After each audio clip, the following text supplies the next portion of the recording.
Battle of Bengal 2026 की बातें भी कर लें, जहां चुनावी युद्ध के किरदार महाभारत की तर्ज पर तय किए जा रहे हैं और महाभारत की बाण वर्षा की तरह ही बयान वर्षा भी शुरू हो गई।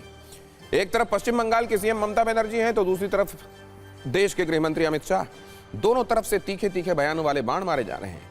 अमित शाह पश्चिम बंगाल के दौरे पर हैं, जहां उन्होंने ममता बनर्जी पर घुसपैठियों वाला राजनीतिक ब्रह्मास्त्र चला दिया, जिसके बाद ममता बनर्जी ने दुर्योधन, दुशासन और शकुनी वाला किरदार तय कर दिया। ये सारे शब्द आज बंगाल से लेकर दिल्ली के राजनीतिक सर्कल में काफी चर्चा में हैं।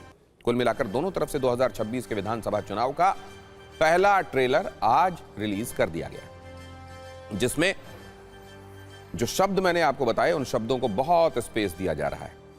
दरअसल अमित शाह विधानसभा चुनाव की तैयारियों को लेकर कल बंगाल पहुंचे थे और आज उन्होंने प्रेस कॉन्फ्रेंस करके ममता बनर्जी पर घनघोर हमला किया। ममता बनर्जी आज बांकुड़ा में रैली कर रही थी, उन्होंने भी अमित शाह के हमले का भरपूर जवाब दिया। अमित शाह ने आरोप लगाया कि पश्चिम बंगाल में ममता सरकार घुसपैठ रोक नहीं पा रही। ममता बनर्जी ने जवाब दिया कि अगर घुसपैठ बंगाल में हो रही है तो क्या पहलगाम में हमला आपने कराया था। अमित शाह ने यह भी दावा किया कि अगर बंगाल में बीजेपी की सरकार बनी तो यहां परिंदा भी पर नहीं मार पाएगा। ममता ने इसका जवाब काफी तीखे अंदाज में दिया और कहा कि शकुनी का चेला दुशासन बंगाल में जानकारी जुटाने आया है। जैसे ही चुनाव आते हैं दुशासन और दुर्योधन दिखाई देने लगते हैं। कुल मिलाकर आज अमित शाह और ममता बनर्जी का राजनीतिक मूड काफी हमलावर था। इस पर हमने सत्ता की राजनीतिक कुंजी भी तैयार की है, जिसमें काफी आग है। इसकी शुरुआत ज्वलनशील बयानों के साथ। একজন দুঃশাসন এসছেন বাংলায়, ভোট আসলে দুর্যোধন আর দুঃশাসনরা আসেন, ওদের চোখে দেখবেন, দু চোখে দেখলেই আতঙ্ক হবে। দুঃশাসন বাবু এসছেন, শকুনি মামার চেলা চামুন্ডারা ঘুরে বেড়াচ্ছে আর বলে বেড়াচ্ছে বাংলায় নাকি 1.5 কোটি লোকের নাম বাদ যাবে। কেন? मैं पूछना चाहता हूं तृणमूल कांग्रेस की सरकार को, जमीन देने में क्या डर है? कि आपकी कोई रिस्पॉन्सिबिलिटी नहीं है या आप घुसपैठ होने देना चाहते हो?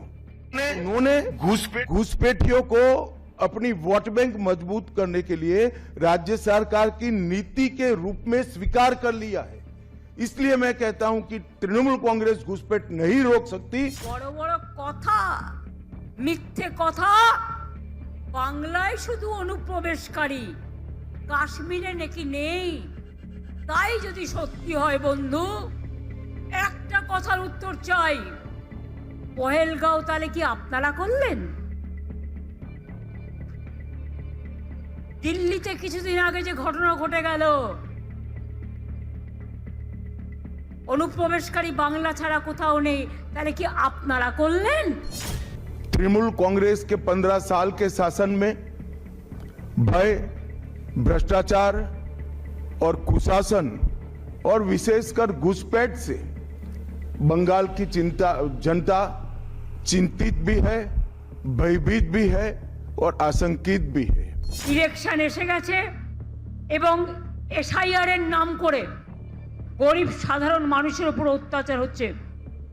বলতে পারেন সাধারণ মানুষ আমায় উন্নয়নের কথা, উন্নয়নের পাঁচালী দেখে নেবেন। पूरे बंगाल की जनता घुसपैठियों से त्रस्त है। क्या कोई राज्य सरकार ऐसी हो सकती है जो घुसपैठियों की पनाहगाह अपने राज्य को बना दे? राष्ट्रीय सुरक्षा पर कितना बड़ा खतरा है। देश की सुरक्षा को सुनिश्चित करना है तो बंगाल की बॉर्डर सील कर दे। ऐसी देशभक्त सरकार यहां लानी पड़ेगी जो ममता बनर्जी नहीं कर सकती, केवल और केवल भारतीय जनता पार्टी। अमित शाह ने हमला किया तो ममता बनर्जी ने बराबर जवाब दिया, लेकिन ममता इतने पर ही नहीं रुकी। ममता बनर्जी से कुछ तीखे सवाल भी अमित शाह ने किए। उन्होंने पूछा कि क्या वो सरकार आपकी नहीं है जो बॉर्डर पर फेंसिंग के लिए जमीन नहीं दे रही है। उनका दूसरा सवाल था कि घुसपैठिया गांव में घुसता है तो उस पर किसी तरह का एक्शन लिया जाता है क्या, यह अमित शाह ने पूछा। अमित शाह ने यह भी पूछा कि आपकी सरकार क्या कर रही है, घुसपैठियों को वापस क्यों नहीं भेज रही, बंगाल की तरह कश्मीर, असम, त्रिपुरा के बॉर्डर पर घुसपैठ क्यों नहीं हो रही है। अमित शाह से अमित शाह ने जिस तरीके से घुसपैठ पर ममता बनर्जी को घेरने की कोशिश की, उससे तो ये साफ पता चल रहा है कि घुसपैठ पश्चिम बंगाल के चुनाव का केंद्र बिंदु रहने वाला है।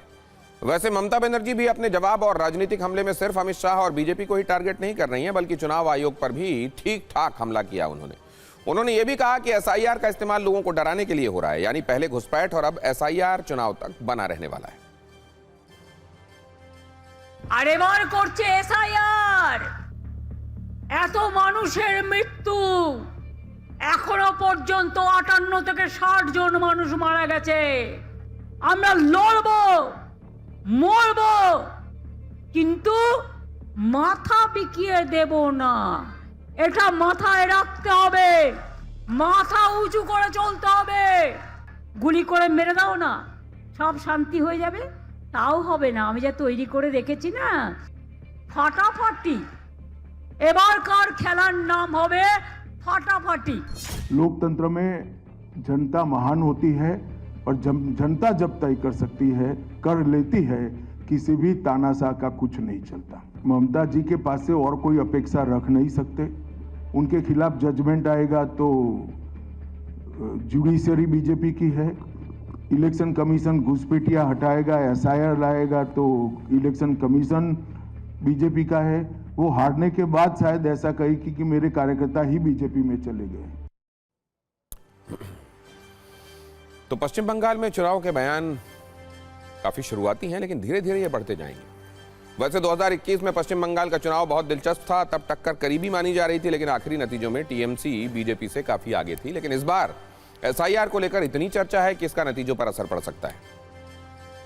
पश्चिम बंगाल में विधानसभा की कुल 294 सीटें हैं। 2021 के चुनाव में टीएमसी को 215 सीटें मिली थी और बीजेपी को 77, यानी टीएमसी और बीजेपी के बीच कुल 138 सीटों का अंतर था।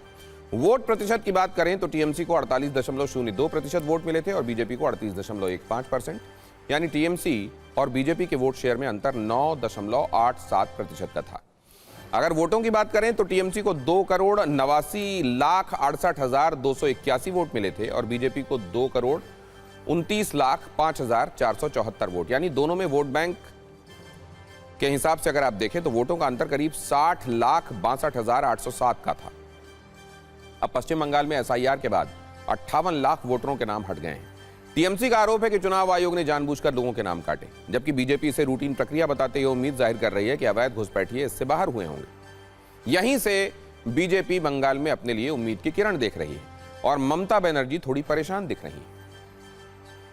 ये बंगाल के संदर्भ में आज की स्थिति है और जैसा मैंने आपको बताया, बयानों के बाण छोड़े जाने लगे हैं, महाभारत के किरदार फिर से जिंदा होने लगे हैं और गुजरते वक्त के साथ ये मामला और इंटेंस होने वाला है।